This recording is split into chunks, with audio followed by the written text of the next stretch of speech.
Hi everyone, Nathan here, ready to provide some more help for all those pre-service teachers out there preparing for the LANTITEs. So following on from the videos I did working through the ACER practice tests, I've had a lot of requests to work through some other materials. So now that I've got a bit of free time in that zone between finishing my Masters of Teaching and starting full-time teaching next year, I thought I'd take some of the free time I've got to find some more LANTITE preparation materials and work through them. So I'll be focusing on numeracy, given I feel like that's where I'm best placed to help, since math is one of my key learning areas. So I've done a bit of digging and I've found a practice paper from Curtin University. So I'm going to work through that, and just like I did last time, I'll have a go at the questions, see if I got them right, and talk through kind of my thinking, and where I get questions wrong, I'll try and work out why. So hopefully you find this one helpful as well. If you haven't seen my first few videos, it's worth taking a look, because in those I outline a bit more about how the LANTITE works and what you need to do to pass. I won't repeat all of that here, so I'll just provide a link if you need to see that. But otherwise, yeah, hopefully you find this helpful. Alright, so here we are at Curtin University's LANTITE page, where they've put together a whole bunch of materials to help their students prepare for the numeracy and literacy tests. I won't read through all of this information, but I'd say it's worth having a look in your own time. Curtin Uni have put together a whole bunch of practice questions by topic, which I think look like they could be pretty handy. Maybe I'll go and work through those in another video at a later time. Today my focus is on essentially a mini practice test that Curtin Uni have put together. They say it's approximately half the length of the LANTITE test. So where in the actual LANTITE test you get 2 hours, they're saying we should be able to do this in about 1 hour.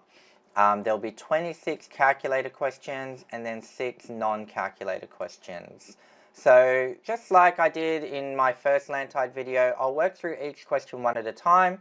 I'll have a crack, I'll talk through my thinking, which hopefully will help you in your preparation. And then as I attempt each question, I'll check whether I got it right or wrong. And that way each question can stand alone and you can just jump around the video as you need to. So here we are for question 1. So this is section 1. The calculator is available. There'll be 26 of these questions. Question 1 tells us that the following formula is used to calculate simple interest on a loan. And we've got I is equal to PRT divided by 100. Formatting's a bit off, but that 100 down there is essentially the denominator of this fraction. And we're told a definition of each of these letters. So I is the simple interest paid or earned in dollars. P is the principal amount borrowed or invested. R is the annual rate of interest as a percentage. So for example, if it was 5%, we would enter R as just the number 5. And then T is the time period in years. And then here is the question. So we're told we need to use this formula to calculate the simple interest earned on $5,000 invested at a 3% annual interest rate for 5 years. So here we've got P is 5,000, R, the rate, is 3, and then T, the amount of time, is 5. So we would do P times R times T divided by 100. So that's what I'm going to key into my calculator.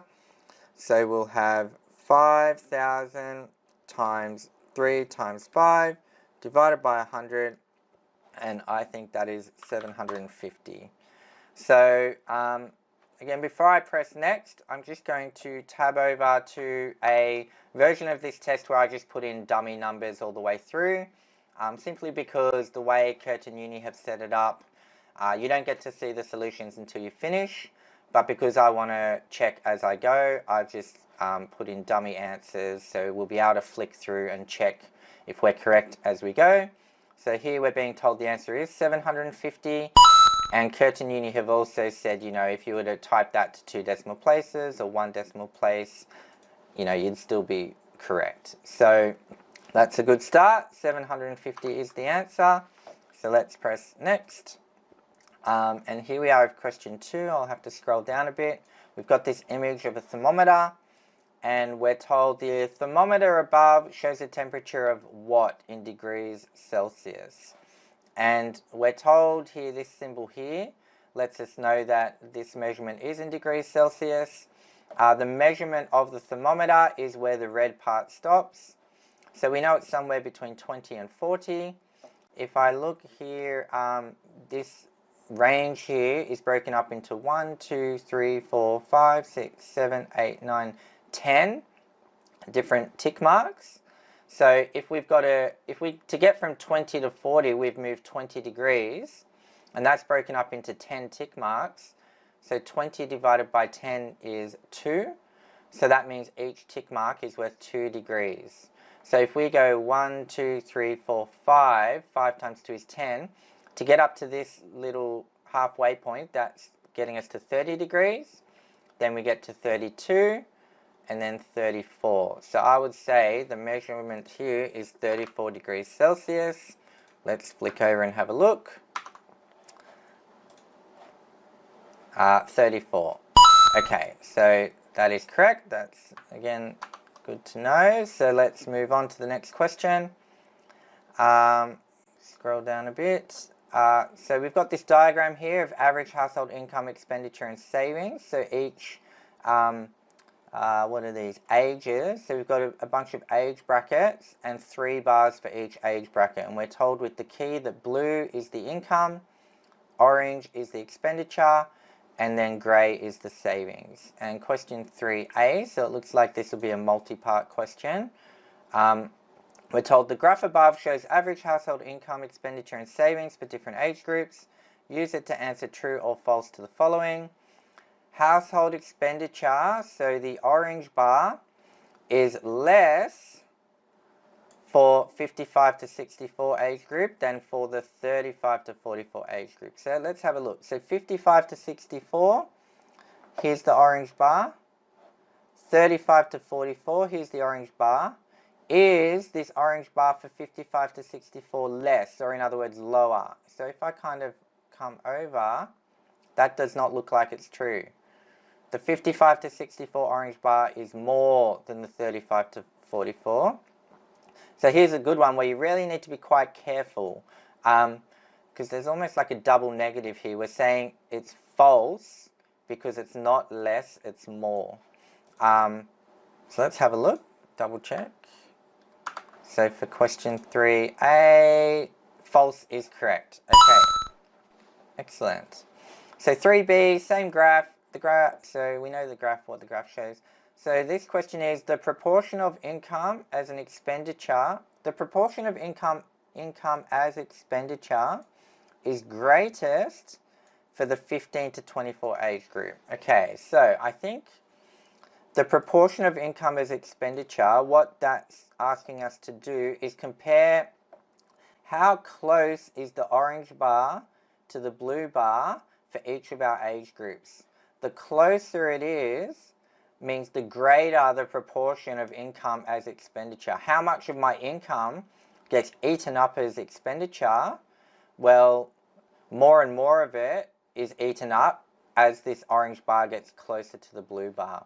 And we're being asked to assess whether that is the biggest for 15 to 24. So is the orange bar closest to the blue bar in 15 to 24 compared to the others? And if I have a look, it's definitely closer than 25 to 34, 35 to 44, 45 to 54.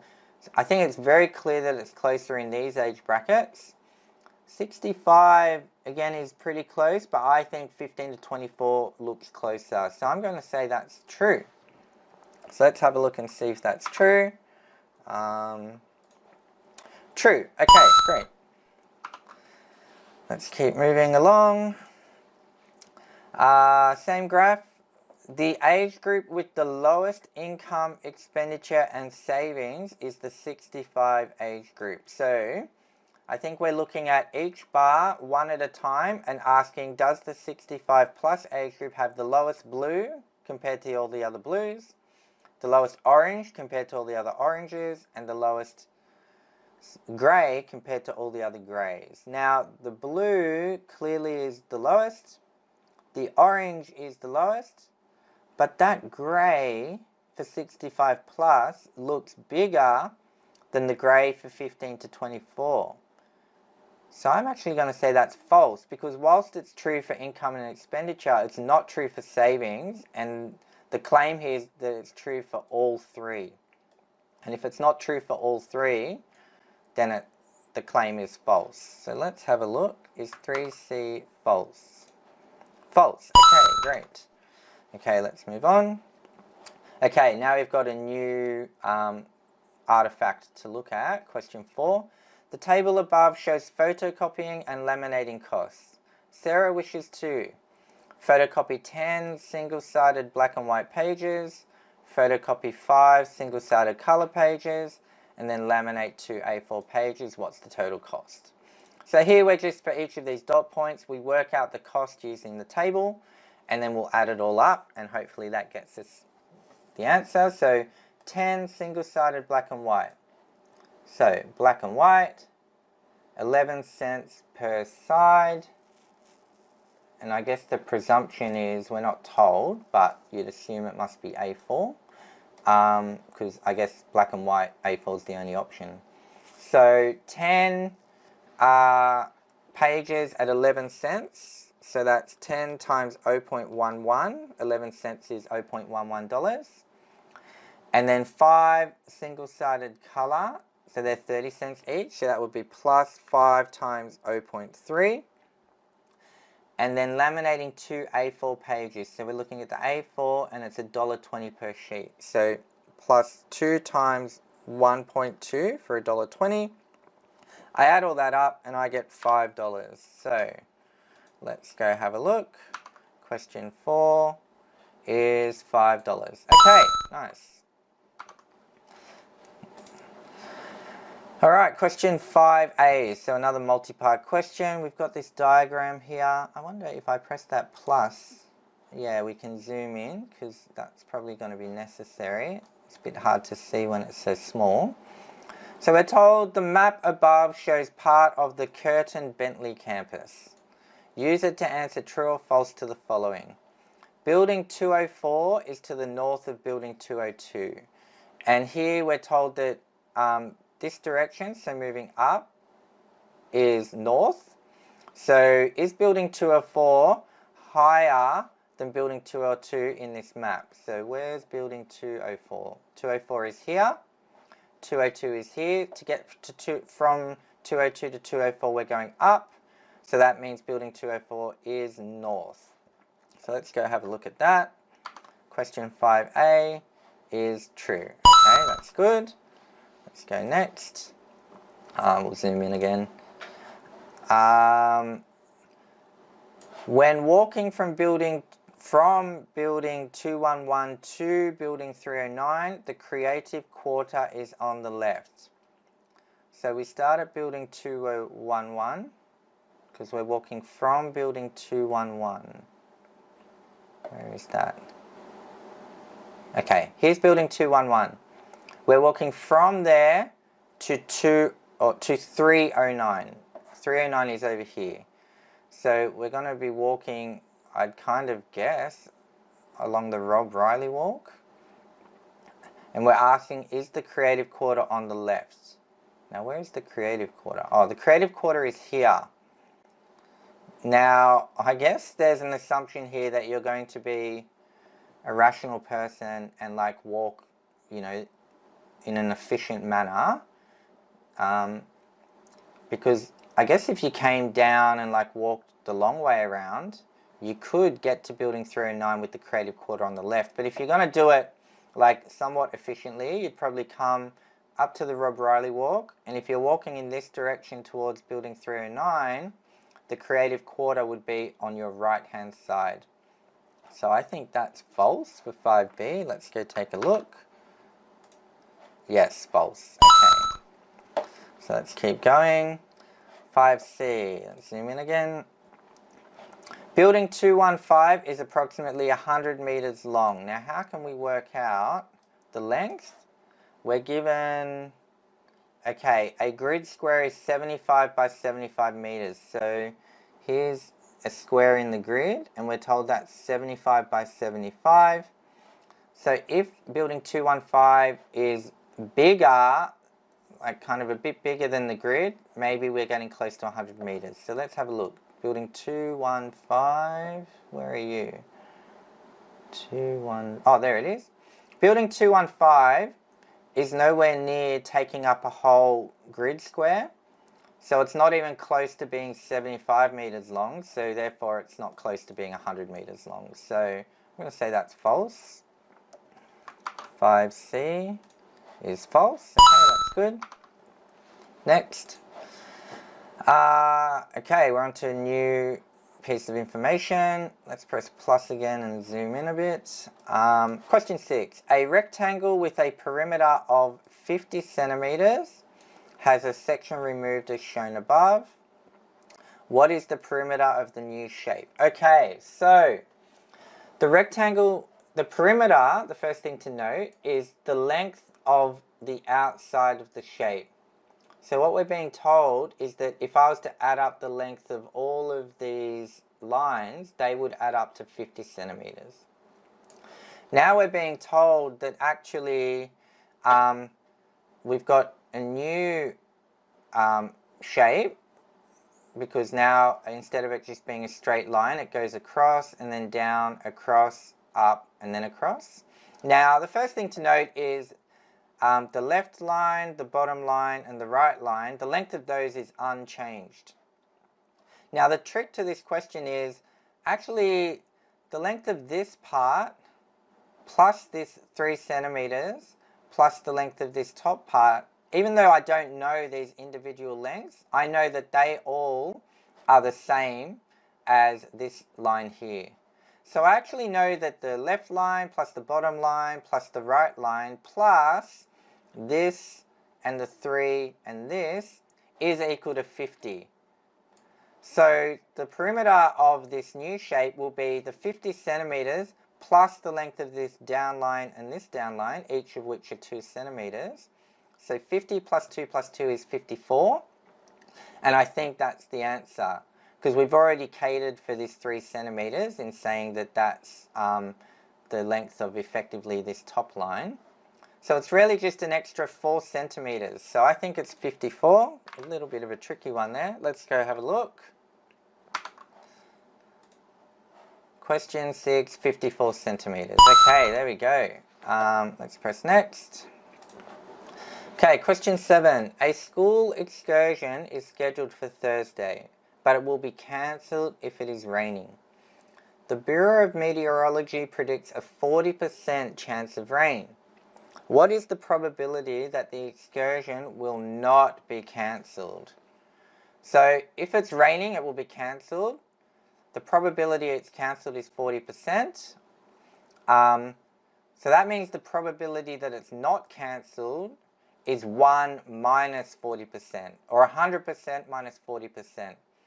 And the reason for that is the probability of all possibilities will always add up to 100%. It's always 100% probable that one of your possibilities will happen. So if you were to add them all up, they must add up to 100%. That's like one of the key laws of probability. So if I've got two options, it's either going to be cancelled or it will be not be cancelled. Those two probabilities must add up to 100%. If I know one of them is 40, then the other one must be 60% to ensure they add up to 100.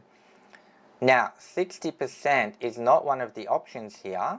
So we have to ask, is there one of these options that is the equivalent? Now here you could use your calculator and say 60 over 100. Does that simplify to one of the fractions here? And you could use your calculator to say yes, it does. It simplifies to 3 on 5. You could also know that 60 on 100, if I was to divide both of those by 20, the top and bottom by 20, you'd end up with 3 on 5. So you could also maybe do that without your calculator. I think 3 on 5 is the answer. Let's go have a look. Yes, 3 on 5 is the correct answer. Looks like the website shuffles the answers around, which is, you know, quite common. So we're told that 3 on 5 is the answer. Okay, when I was just putting in dummy answers, I picked 4 on 10, just because I was just picking whatever. So 3 on 5, looking good. Okay, question 8. Let's zoom in again on this image, just so we can see. Actually, that's quite big. Let's zoom out. Let's read our question. Question 8. The diagram above shows an A0 piece of paper or sheet of paper which measures 1189 millimeters by 841 millimeters. Okay? Almost exactly 1 square meter in area. Okay? Furthermore, as shown, an A1 sheet is half the area of an A0 sheet, which makes sense. I mean, that's the way they define all the A's. Each one is half the higher one. So A4 is half of A3, you may know. A5 is half of A4, and so on. So, that's what we're being told. So an A1 sheet is half the area of an A0 sheet, an A2 sheet is half the area of an A1 sheet, and so on. What then is the area in square centimeters of an A3 sheet of paper? Okay. So, we're kind of being told, there's a very precise set of measurements here, but we're told we can say A0 is almost exactly 1 square meter. Okay? So what's half of 1 square meter? A1 would be half of 1, you know, half a square meter. So A2 would be a quarter of a square meter. So A3 would be 1/8 of a square meter. So we're going to get our calculator and say 1 divided by 8 is 0.125 meters squared. But I think we need to be careful with our units because we're told, well, we want it in square centimeters. So we would then times by 100. No, that wouldn't be right. Times by 10 square. To go from meters to centimeters is 100. How interesting. Okay. So if we want to go from square meters to square centimeters, there's 100 centimeters in a meter. So is that 100 squared centimeters in a meter squared? So what's 100 squared? So it would be 1 divided by 8 times 100 squared. 1250 centimeters squared. Okay. Alright, that makes sense. I think I had to really think about that because you need to be careful when converting units of area, because to get from centimeters to meters we times by 100, but to get from square centimeters to square meters we times by 100 squared. So you've got to be really careful there. But I think we got there, 1250 centimeters squared. I think the trick here is students may be tempted to do 0.125 meters squared, because that is also true, but it's not the right units. So let's go have a look. Is question 8, 1250 centimeters squared? Yes, 1250 centimeters squared. Alright, nice. Let's keep going. Okay, question 9. If 224 divided by 56 equals x divided by 90, then what must x equal? Interesting, a little bit of algebra. From memory, when I was doing LANTITE, I didn't encounter much algebra. Mainly because numeracy, if you really go to the heart of the definition of numeracy, it's applied mathematics. It's about taking mathematical techniques and knowledge and using it in real-world applications. So I guess once you know that, it makes sense that pure algebra doesn't really pop up on the test, because pure algebra is not applied. It's just the kind of underlying mathematics without application. So I find this question a little bit surprising, and I wonder whether it really is indicative of what you'll encounter in any case, let's just do the algebra. If we've got x divided by 90 on the right-hand side, if we want x by itself, we can multiply both sides by 90, and you would get x by itself. So we would want 224 divided by 56 times 90. So that's what you'd plug into your calculator. 224 divided by 56 times 90. I get 360. So let's go and see. 360, yeah, there we go. So take that one with a pinch of salt, whether you'll see questions like that, given it's a numeracy test. But in any case, it doesn't hurt to brush up on algebra. You know, I think it's still a useful thing to be able to do. All right, question 10. What is the probability that when two dice are thrown, the topmost faces sum to 11? Oh, what an interesting question. So to me, we need to think about what are all the possibilities. So you could get, for one dice, each of these dice could have the number 1, 2, 3, 4, 5, or 6 on the top. So when you have two of them, they each could have 1, 2, 3, 4, 5, or 6. So you could have 1 and 1, 1 and 2, 1 and 3, 1 and 4, 1 and 5, and so on, 1 and 6. 2 and 1, 2 and 2, 2 and 3, 2 and 4. There's quite a lot of combinations, but fundamentally, there'll be 36 of them, 6 times 6, because we work through 1 and 1, 2, 3, 4, 5, 6, 2 and 1, 2, 3, 4, 5, 6, 3 and 1, 2, 3, 4, 5, 6. So you end up with 6 times 6 equals 36 different combinations of topmost face numbers. Now, how many of those combinations can get you to 11? 5 plus 6 is 11. So I could have the first dice getting 5 and the second dice getting 6. Or I could have the first dice getting 6 and the second dice getting 5. So there's two of my combinations that get me 11.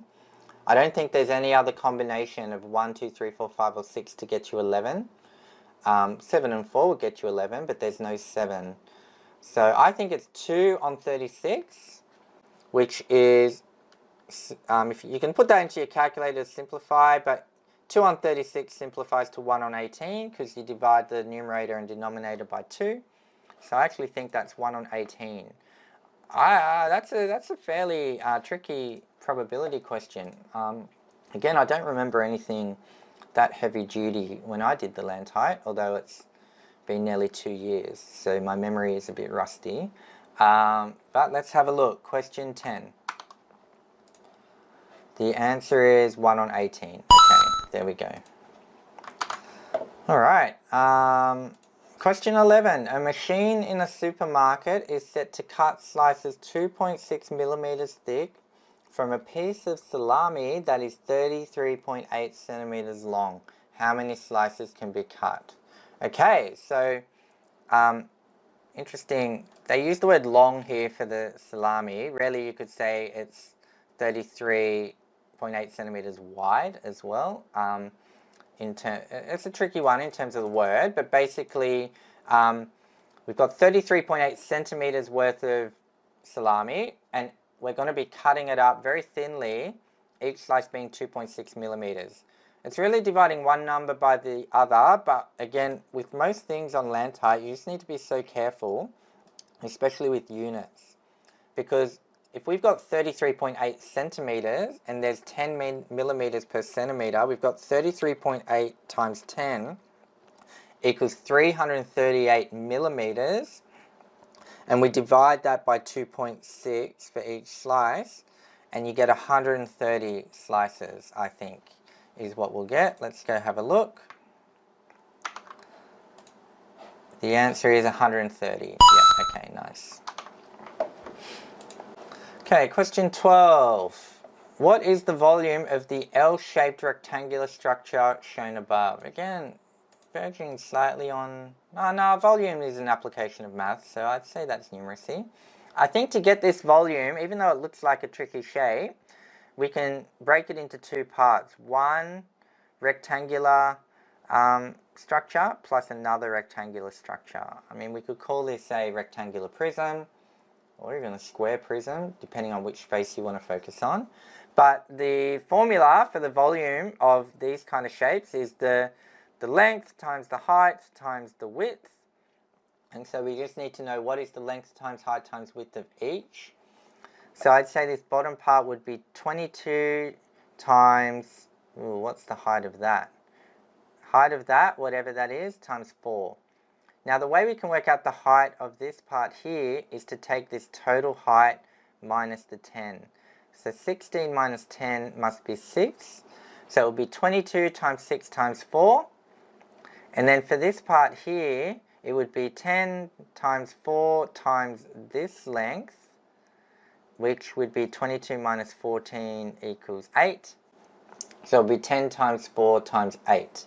So let's do that. So we'll get 22 times 6 times 4 for the bottom structure, plus 10 times 4 times 8 for this top structure. When I add those up, I get 848 cubic millimeters. Let's go have a look.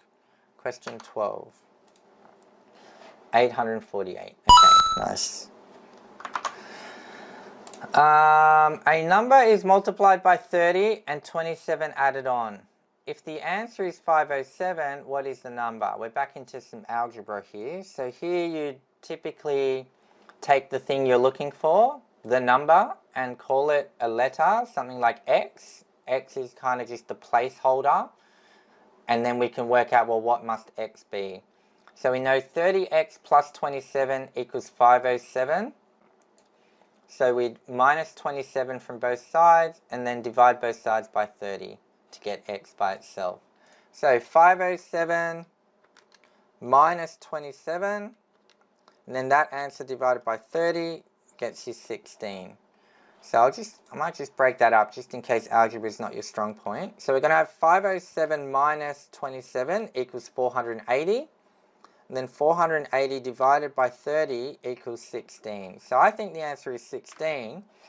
And we can check that because we can now go take that number, the A number that we've been asked to work out, 16, multiply it by 30, and add 27 and see if you get back to 507. So let's do that.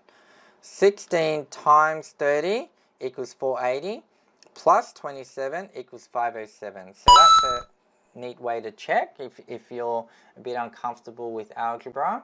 You can always check your answer because you can put your answer back into the original equation and see if it works. Alright, question 14. Mike's resting heart rate is 70 BPM or beats per minute. But during exercise it increases by 30%. What is Mike's heart rate during exercise? So this heart rate, this resting heart rate, you could think of that as 100% of Mike's heart rate. So if it increases by 30%, it's the 100% heart rate plus another 30%.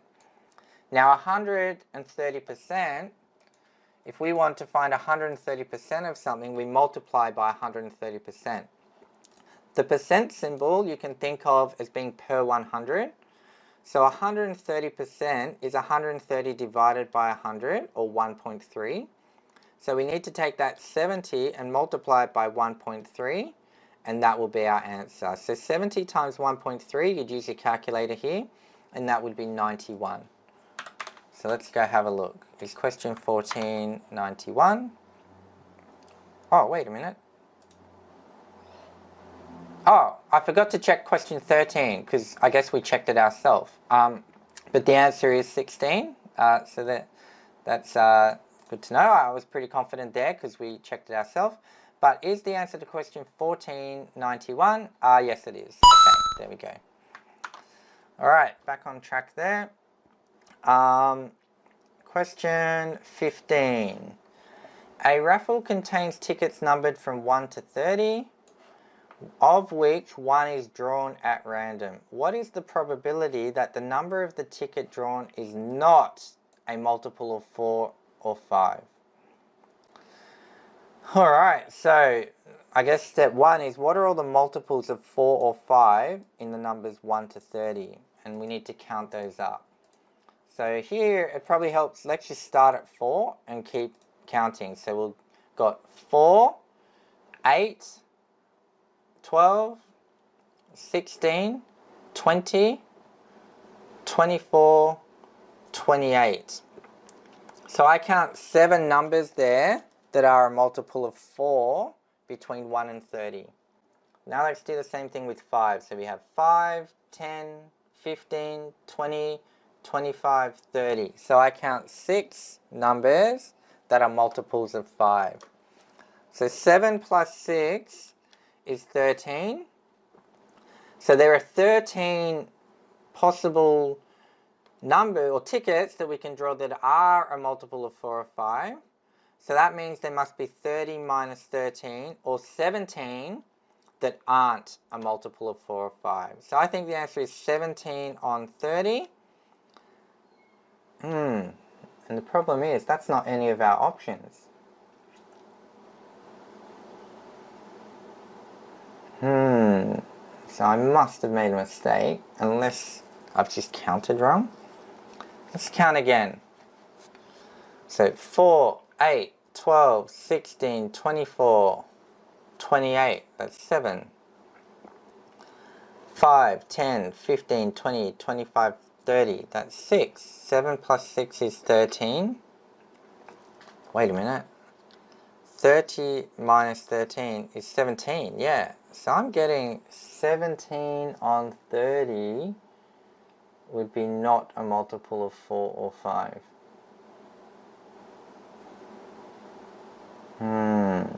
It's interesting that 18 on 30 is one of our options, and that's really close to 17 on 30.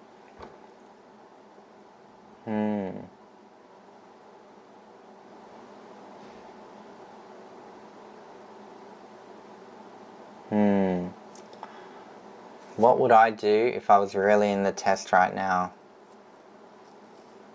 I'd probably pick the one closest to what I calculated, but it's really odd that if I can't get any of the options, that's always a clear sign that either I've done something wrong or the question's wrong. Now I'm going to assume the question's not wrong.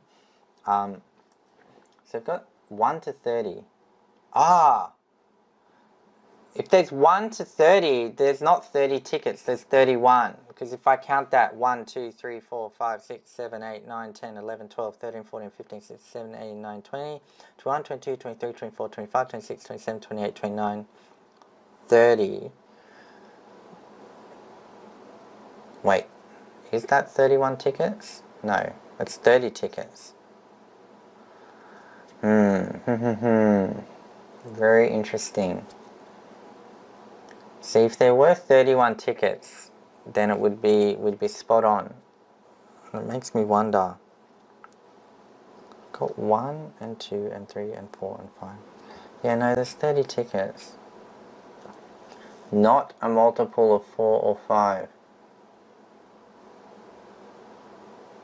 Look, I'm just going to go with 18 on 30, but I'm going to have to just say, look, I don't really know. Let's have a look. What's their answer? Question 15. 18 on 30 is wrong. They think it's 3 on 5. Now, 30 divided by 5 is 6. So, if I multiply the top and bottom by 6, you get, you get 18 on 30 equals 3 on 5. Okay. But because they've asked for it in simplest form, I fell for the trap of them not simplifying it, because 18 on 30 is 3 on 5. Now, still fundamentally, I don't think that's right, unless I've counted wrong. I actually think it's 17 on 30. But if it is 18 on 30, then the answer does become 3 on 5. So, look, that's the best I can do here. There is a possibility that that question's just wrong, or I'm missing something here. But yeah, if anybody has any thoughts on that, feel free to comment on the video when I eventually upload it, because that one's a bit of a mystery to me. But let's carry on. Question 16. The graph above is adapted from the OECD report Education at a Glance 2012. True or false? Chile has a lower rate of employment than Italy for both men and women with tertiary education. So, percentage employment rate, let's just zoom in a bit. Actually, that's probably too big. Let's zoom out. Percentage employment rate of 25 to 64-year-olds with tertiary education. So all of these people have tertiary education, so that's all good. By gender, 2010. But it was adapted from a report in 2012. Okay, I think that doesn't really make a difference. Chile is here. We're saying, does it have a lower rate of employment than Italy for both men and women? This is the percentage employment. Okay. So Chile's employment for women, which is blue, looks higher than Italy's. Oh no, wait. This is one of those tricky. It's Chile's rate of employment for women is about a bit over 70%. Italy's is a bit higher than that. So Chile's rate of employment is lower than Italy for women. Its rate of employment for men is about, it is closer to 90% than Italy's. Okay, so its rate of employment for women is lower than Italy's, but it's higher for men. So I think this is false, because they're saying for both men and women it's lower. But I think it's higher for men, so therefore that's false. Question 16, let's go take a look. False. Okay, alright, we're back on track to things making sense. Alright, let's go. Question 17. The highest mark in the test was 57 out of 60, and the lowest was 24 out of 60. What is the difference between the highest and lowest marks in percentage points? Okay. So, in terms of percentage points, if I do 1 divided by 60 times 100, that tells us that each mark in this test is worth 1.6 recurring percentage points. So now I can multiply that by the difference between these two marks, and that should give us the difference in percentage points. So I'll do 57 minus 24 is 33. And then that we multiply by the 1.6 recurring. So I'll go, there's a few ways you could key this into your calculator, but I'll do it as, in brackets, I'll do 57 minus 24, and then I'll close the bracket. I'll then divide that by 60, which is the same as multiplying by 1 on 60. And then I'll times by 100 to get it into percentage points. And I see that as 55 percentage points. It's quite a lot, actually. Does that, at first glance, make sense? I think so. Because 24 is almost half 57. Like, it's kind of close. But we're out of 60. I'll just do that again. So 1 divided by 60 times 100, that's the 1.6 recurring, and then I times that by 57 minus 24. So a slightly different way to do it. We get the same answer, so I think 55 is what I'm going to go with. Question 17, 55. Okay, alright, let's keep going. Question 18. A student advisor is creating a timetable for consulting with students. She plans to see each student for 20 minutes and to see students in 2-hour blocks of consecutive consultations. If the advisor needs to see 45 students, what is the minimum number of 2-hour sessions she would need to schedule? Okay, so 2 hours. How many minutes are there in 2 hours? 2 times 60 is 120. If I need 20 minutes for each student, I divide that by 20, and I can see 6 students every 2-hour block. I need to see 45 students. So what's 45 divided by 6? 7.5. So I'm going to need more than 7 blocks. assuming I can't break these blocks into a half, I'm going to need 8 blocks. And, you know, the final block, I'll only need half of it, but I guess I need to use the whole 2-hour block. So I think there's going to be 8 sessions there. Let's go have a look. Question 18 is 8. All right. Okay, question 19 looks like a multi-part question. This is a bit small, this table. Yeah, so let's zoom in.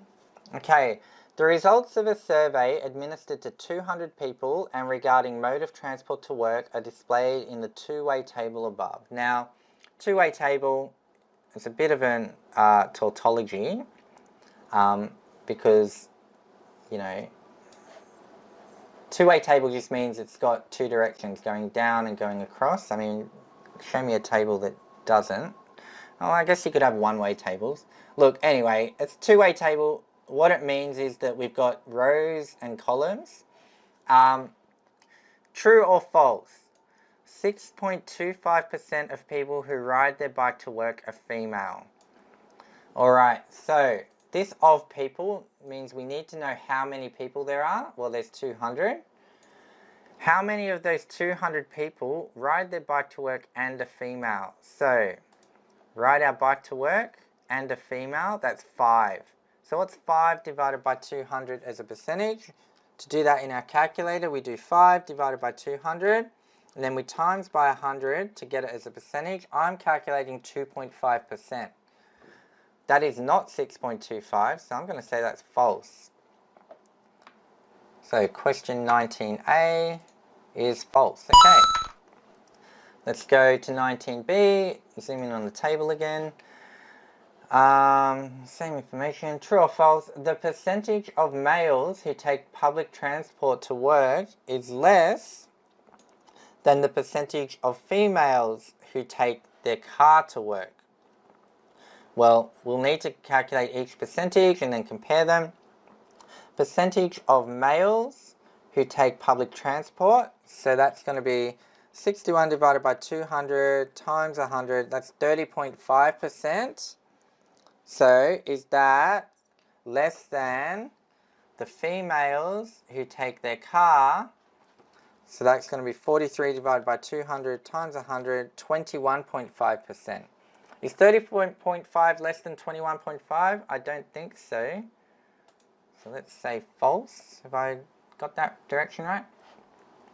Yeah, 30.5 is not less than 21.5. So that's false for 19B. Ooh, okay, first mistake. No! Have I just got my direction right? The percentage of males. Okay. Here's the mistake I've made. I have found out the percentage of people instead of the percentage of each male or female. So actually, the percentage of males who take public transport to work, I want to do 61 divided by 120. And then for the females who take their car, I want to do 43 divided by 80. Because it's the percentage of each, not the percentage of the total. So let's do that again. Yeah, fell for that one. So 61 divided by 120 is times 100 is 50.83% for the males taking their public transport to work. 43 divided by 80 times 100 is 53.75 for the females taking their car to work, and 50.83 is less than 53.75, so that is why it's true. Alright, yeah, got to be so careful on that one. So that's 19B. Let's keep going.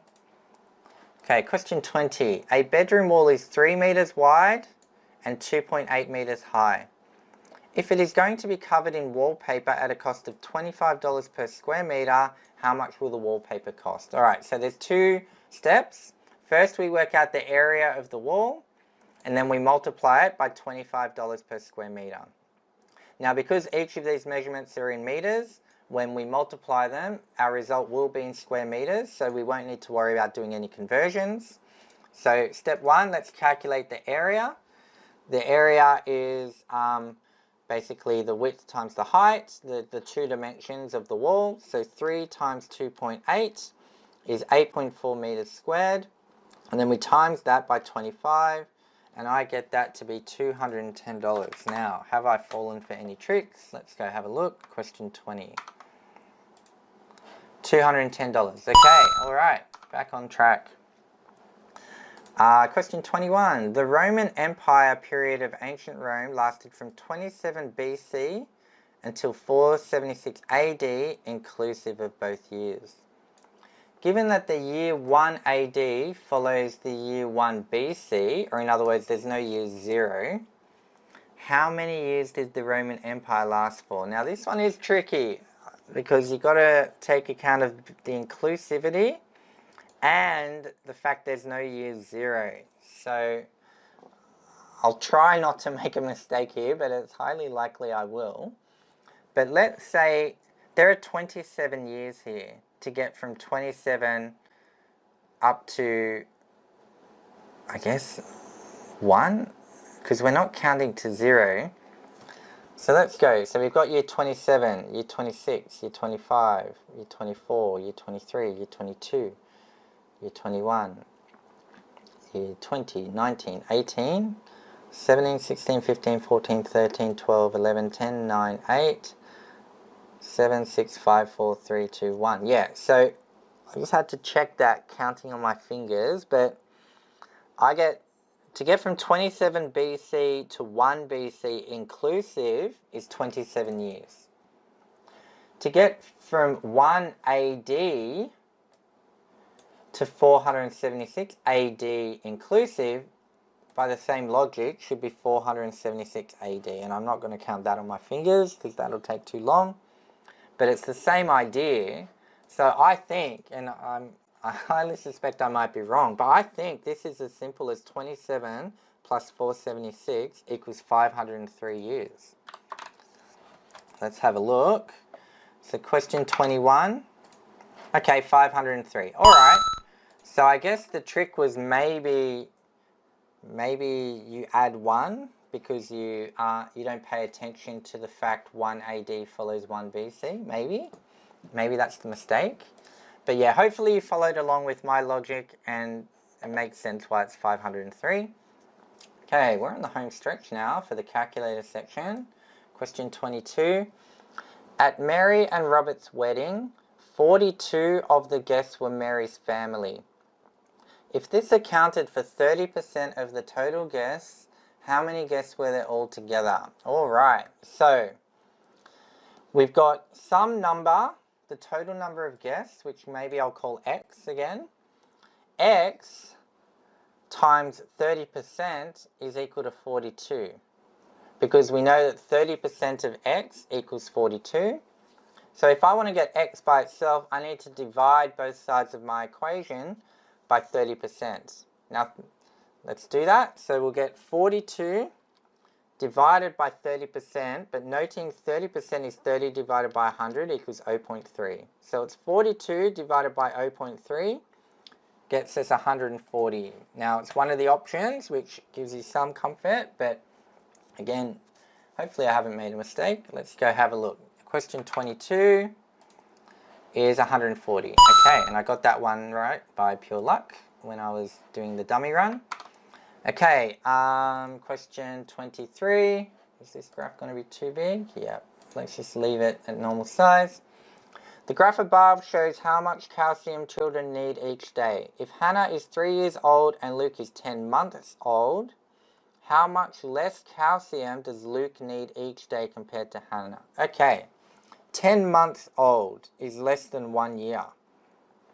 So we're not really going to get that exactly, are we? So let's say Hannah is 3 years old. So here's 3 years. How much calcium does she need? Halfway between 7 and 800 is 750. All right? Luke is 10 months old, so about here, given 1 year is 12 months. He needs 550. 750 minus 550 is 200 milligrams. All right, let's go have a look. Question 23. The answer is 200. Okay, nice. Question 24. The Venn diagram above displays the results of a survey completed by 330 people in regards to the reality TV shows they watch.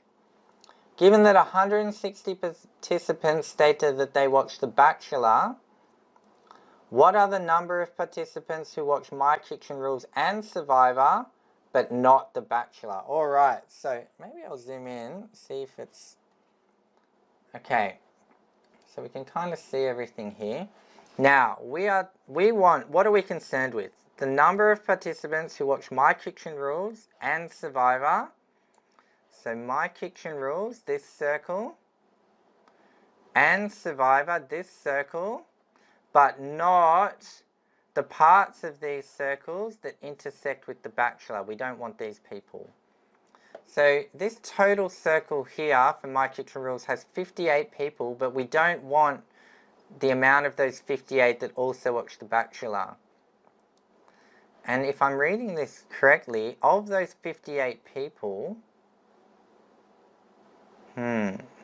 42 of them, if I'm reading this right, watch both The Bachelor and My Kitchen Rules. So we don't want to include those 42. Of the 12 who watch Survivor, 10 of them, if I'm reading that right, watch both Survivor and The Bachelor. Wait, it says given that 160 participants stated they watched The Bachelor. Am I reading this right? So 160 watched The Bachelor. Let me check. 75 plus 42 plus 10 equals 127. What? That doesn't make sense to me. 160 watched The Bachelor. Well, how do you get 160? The Venn diagram above displays the results of a survey completed by 330 people. Now, if I'm reading this right, all of the numbers must add up to 330. What do they add up to? 75 plus 42 plus 58 plus 10 plus 12 plus 32 is 229. That's not 330. That means I'm missing 11. Like there's 11 people not on this diagram. It's very weird. It's not what I'm used to when I deal with Venn diagrams. Okay, so we've got 330 people. 160 watched The Bachelor. So that means that maybe this gap here, we can fill in that gap because we know that gap must be 160 minus 75 minus 42 minus 10. Is that kind of how I meant to read that? So there's 33 people that fall in here into this section. Now if I care about how many watch My Kitchen Rules and Survivor, so My Kitchen Rules and Survivor, but then that means all of this must be 75, not 75 plus 42 plus 10. Yes, that doesn't work.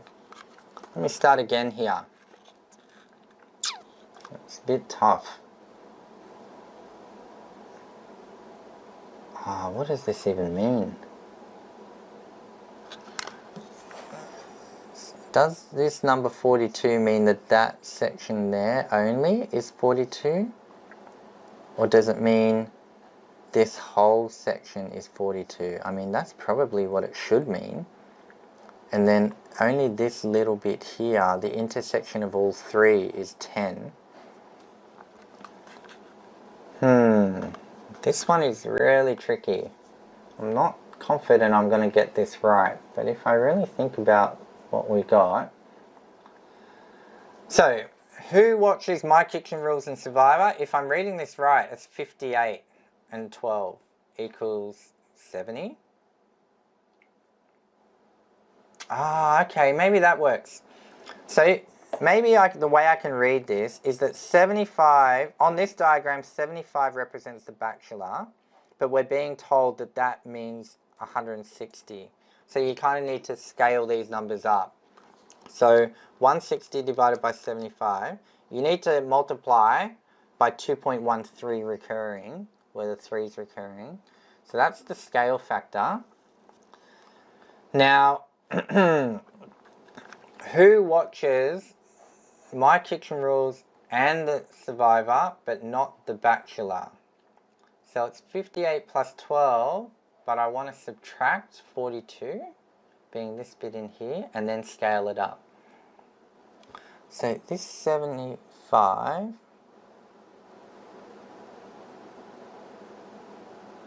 but you also need to work out that number there, don't you? So that you can, okay. So 58 is that whole circle, and 12 is that whole circle. I'm okay with this overlap, I don't care, but I do not want any of this part here, or this part here, because I can't have anything where the Bachelor is intersecting with either. So 58 plus 12, I know the answer is going to be less than 70, because it's got to be, and then scaled up, but 70 minus, and what am I minusing? Definitely minusing that whole 42, but I want to minus this whole thing too. That's really tough for me to work out. I think it's this bit here, but what is this bit? That whole thing's 75. That whole bit's 42, which means this little bit here is 32. But what's this bit here? It's really tough. Let's keep thinking. I just need to look at this for a moment, see if I can work it out. 10.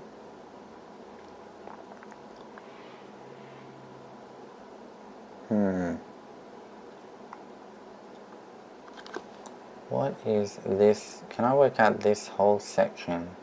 Not really, can I?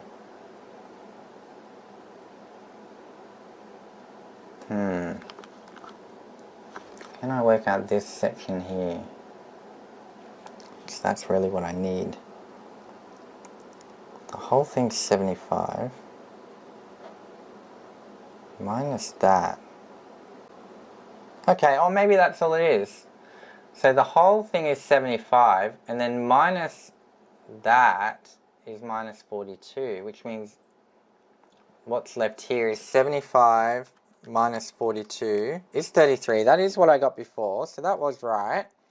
So we've got this section here is 33. And so I want 58 plus 12 minus 42 minus 33. So 58 plus 12 minus 42 minus 33. Man, that gets me a negative number, so that can't be right.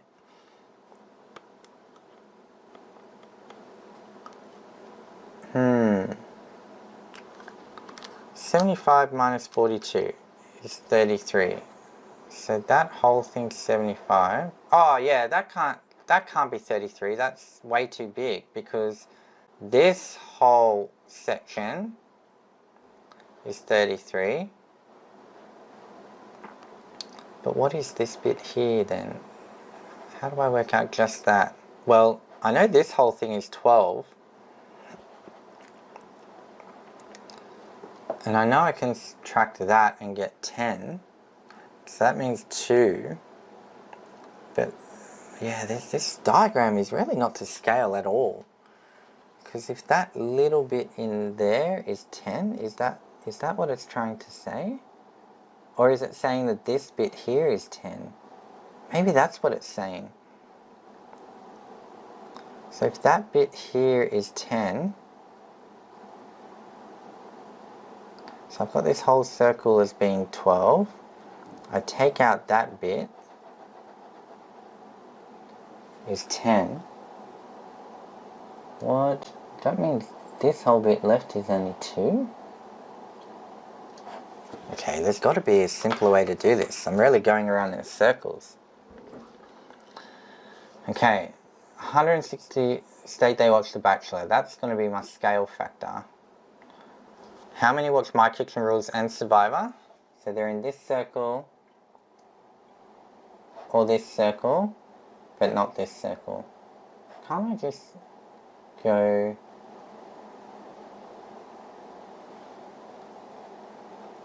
My Kitchen Rules and Survivor. My Kitchen Rules and Survivor. But not in any... Not in here. Not this part here. Unless that equals 10. Is that what it's trying to say? That equals 10? Really hard. I wonder, is this incomplete? Probably not.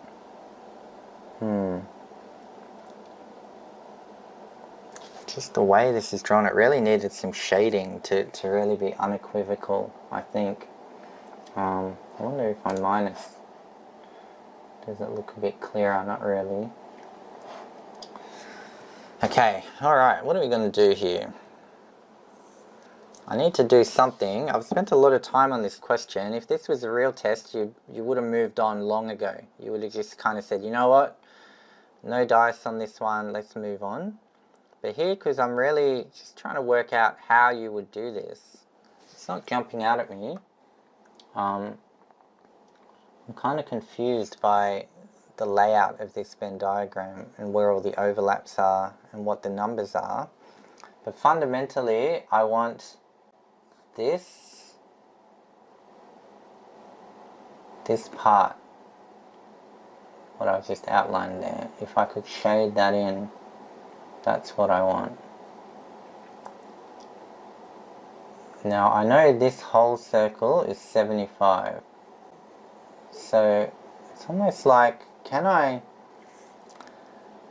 just add these two numbers and subtract 75? I can't, because they add up to 70. That's what happened before. 58 people watched My Kitchen Rules. 12 people watched Survivor. How many watch both the... How many also watch The Bachelor? Maybe it's the 10 here. Maybe that's all it is. I just need to say there's 70 in total that watch both, but I need to take out this 10, or is it 52? I can't even work it out. Or is it 62? Oh no, 52. So 58 plus 12 is 70 minus 52. Maybe that's the way to do it. Because maybe that 10 represents that. But then, does the 42 include the 10? It probably does. So the 10 is there. The 42 is there. So what's that little gap in between? Who knows? Really quite confusing. Alright, I'm just going to have a stab, see if when I look at the answer, if it jumps out. But I'm thinking, I know it has to be less than 70. 58 plus 12 is 70. But then also can't forget to scale up. But as a starting point, it's going to be less than 70. How much do I take off? How much of those 70 watch The Bachelor?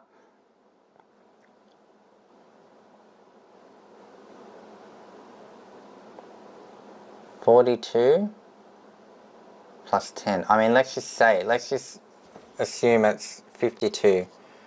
So 70 minus 52 is 18. And then I need to multiply that by 160 on 75 to scale up. I get a decimal. That's not a good sign. 38.4. That's not a good sign, because we're not really going to get fractions of participants.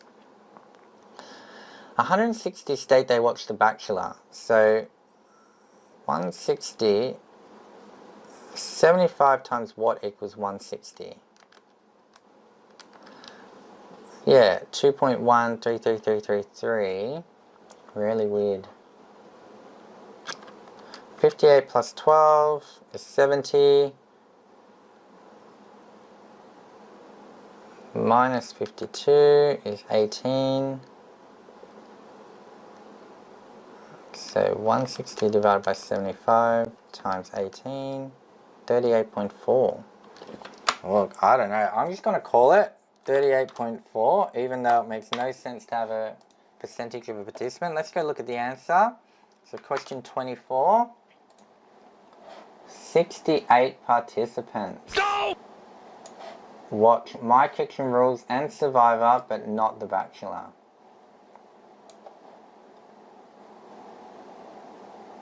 Okay, look, I'm just going to put it out to anyone watching this. If you can see how you get 68, I'm all ears. Please comment on the video. I mean, just looking at the numbers here, 58 plus 10 is 68. But I don't know if, can you really do it as simple as that? This whole circle, I believe, is 58, if I'm reading that right. Unless they think it's just this part. No, there's no way. I think without shading, it's really hard to know what they're getting at. But I do know that 58 plus 10 is 68, and they think the answer is 68. So if you can explain why it should be the sum of these two numbers, I'd be very interested. Alright, ate up a lot of time there. But anyway, let's keep moving on. Let's see if they stay as hard as that one. Question 25. What is the mean of the following assignment marks? Now, mean is another word for average. In statistics, you'll often see mean used for average, simply because there's many ways you can calculate the average. So the word average isn't always helpful or unambiguous. So when we use the word mean, we specifically mean the simple average, which means you add up all the numbers and you divide by the number of numbers. So here we've got 1, 2, 3, 4, 5, 6, 7, 8 numbers. So let's add up these and divide by 8. So 48 plus 33 plus 45 plus 36 plus 29 plus 44 plus 38 plus 31 divided by 8, I get 38. Let's go have a look. Is question 25 38? Yes, it is. Alright, and now 26, the last calculator question, I believe. 26, yep, calculator questions.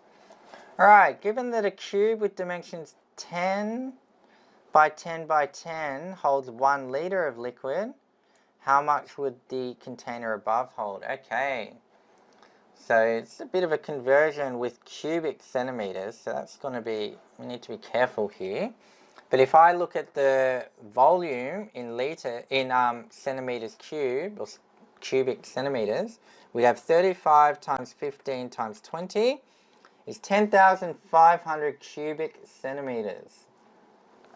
Now, 10 times 10 times 10, 1,000 cubic centimeters holds 1 liter. So I think we just simply divide our answer by 1,000. Let's have a look. 35 times 15 times 20 divided by 1,000 is 10.5 liters. I think it's as simple as that, unless I'm missing something. Question 26. Yeah, 10.5. Okay, so that's the idea. Alright, now I think I need to put my calculator away now. So everything we're about to do is now just with pen and paper. So let's see how we go. 54,000 people attended a football match, only 25% of which were supporters of the visiting team. How many people were supporters of the visiting team? So here I think we need to know that 25% is 1/4. So if I have 54,000 people and I can divide that by 4, I'll then get the answer I need.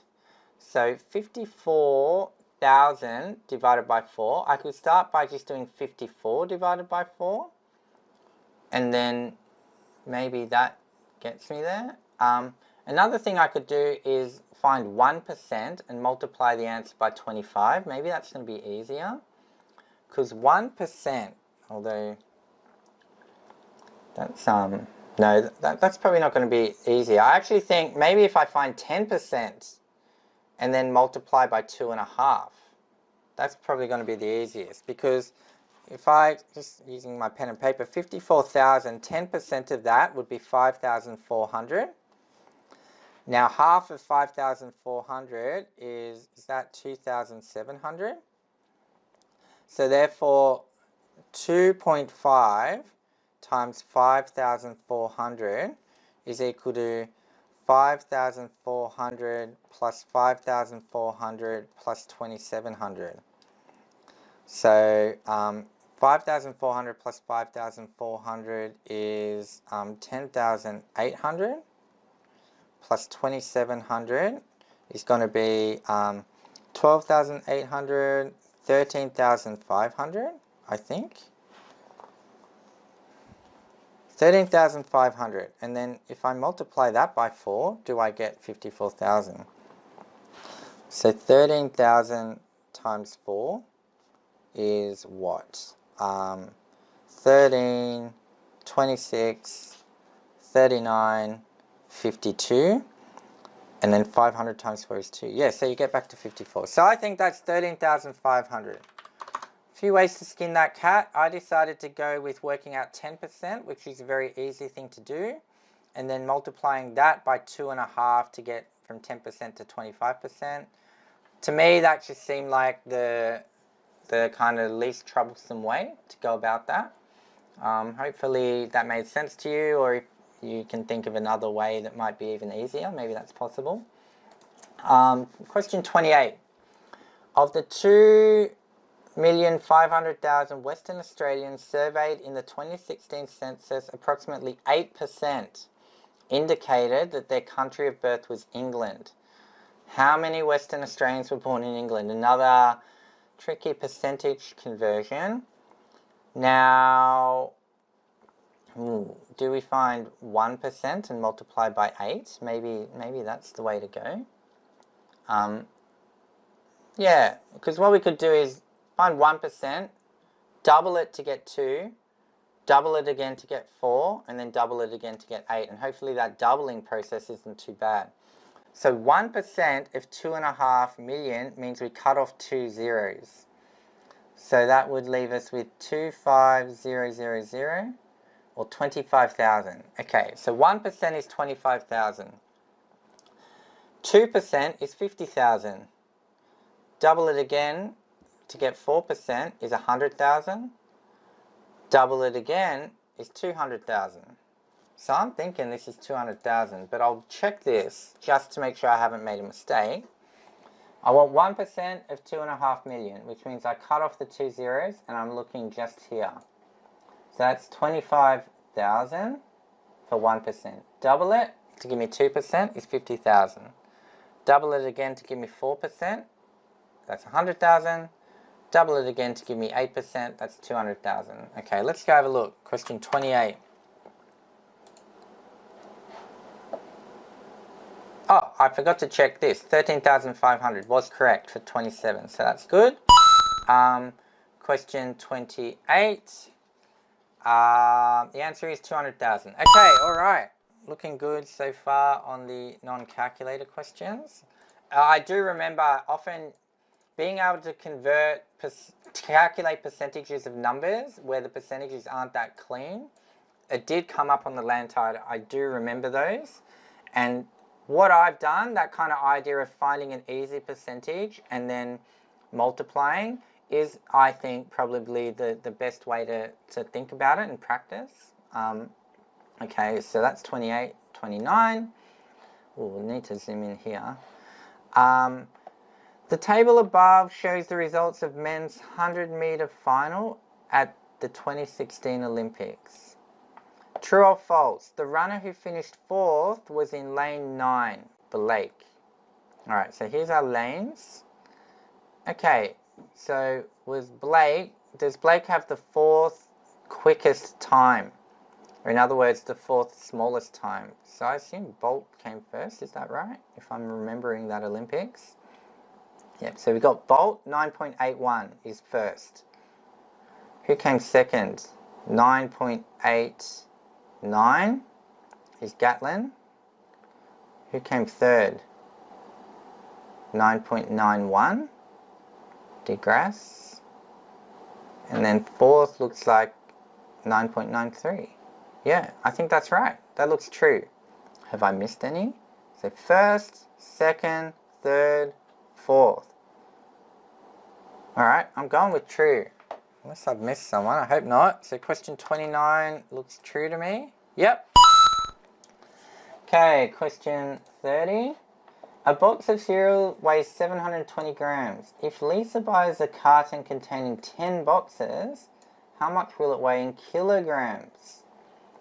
Okay, so I think we just need to multiply this by 10 and then convert from grams to kilograms, which is dividing by 1,000. So 720 times 10 gets us 7,200. Dividing that by 1,000, I think it's 7.2 kilograms. Question 30, 7.2. All right. Question 31. A deli purchases salad in 3.6 kilogram bags, which they then repackage and sell in 450 gram tubs. How many tubs can they fill from each bag? Okay, well, I know that the number 36 divides into 9 pretty easily, because you get 9, 18, 27, 36.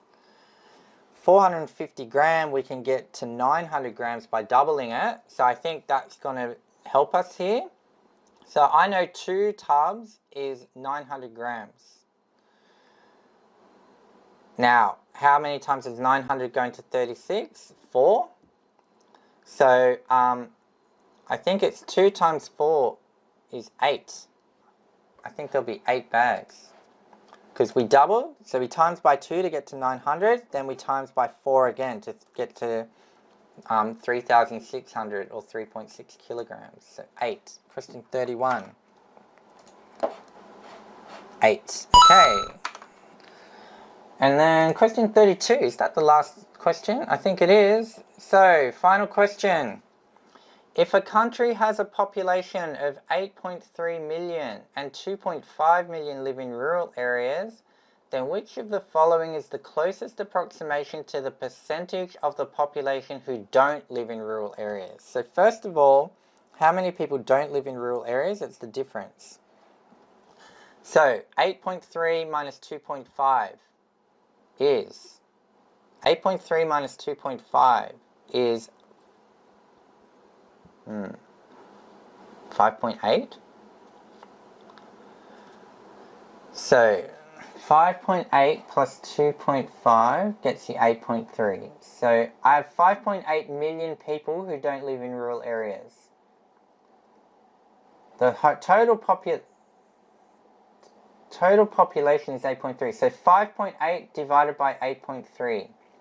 So 58 over 83. Now that is hard to do without a calculator. 58 divided by 83. Now, is there a way to make that kind of close? Because we're just approximating. 58 is close to 60 and 83 is close to 80.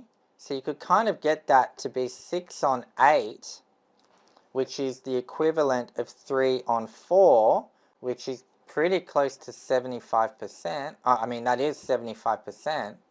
So we know the answer is close to 75%, but is it rounding up to 80 or rounding down to 70?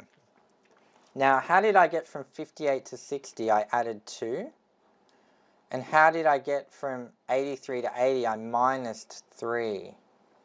So actually, in terms of getting 3 on 4, have I overestimated or underestimated?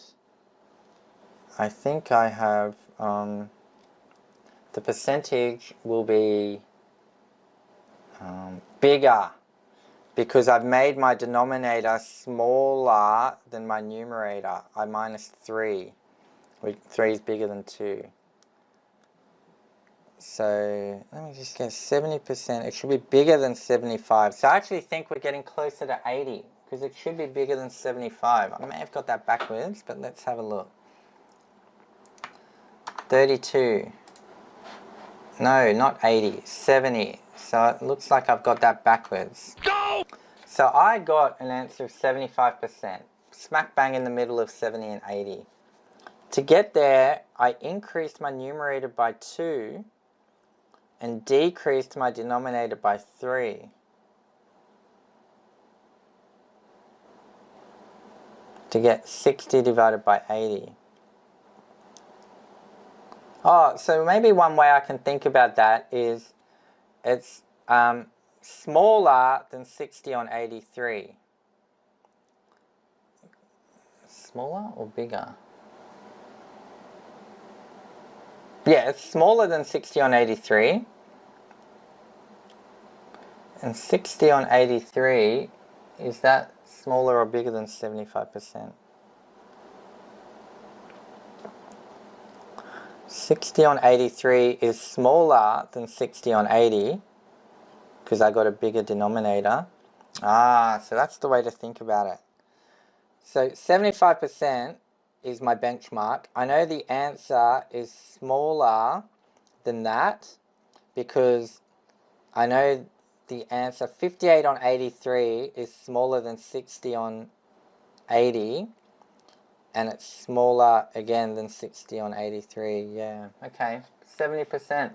All right, that's the answer. Okay, so, all right, I mean, that's done, finished. I didn't really get 36 out of 37 because I think for some of those where I got wrong, I fixed them up. Maybe I'll go back when I work through the video and see what I really got. But probably indicative of what I typically get on these tests, which is, you know, I get most of them right, a few of them wrong, but typically that I think is enough to meet the standard. I go through a lot of the detail in the first video I made about kind of the background to these LANTITE tests and what it means to pass. So if you haven't seen that video, I'll provide a link. It's probably worth having a look at least at the introduction. But I think the whole video is also worthwhile because, you know, it's the ACER practice test. But yeah, I think that that set of questions there from Curtin Uni, pretty good indication of what you'll expect to see. Maybe a few of the algebra questions maybe you won't see. That Venn diagram question I'm still a bit perplexed by. But apart from those, yeah, pretty good indication. So I'd say if you're getting most of those right, and by most I don't mean just more than half, I mean like a significant majority, like more than 80% of that right, I'd say you're looking pretty good. But naturally, as you prepare, I mean, don't stress yourself out too much, but try and get to a point where you can get, you know, 36 out of 37 or 35 or whatever I ended up getting, because that should let you walk into that test feeling pretty confident that you're going to be fine. And I always like to say that people often perform at their best when they're feeling confident. I don't think I've ever met someone who actually needs to be stressed out in order to perform better. Maybe they exist, but I certainly haven't met them. And I'd say the vast bulk of people I come across, like my students or just other people, when they're relaxed and when they're calm, they do better than when they're stressed. So if you can find ways to make yourself not stressed, one of those ways is to be well prepared, then I think you should be well set up to meet that top 30% requirement. All right, hopefully you found this video helpful and it's been useful for your practice. And yeah, all the best for the test when you take it.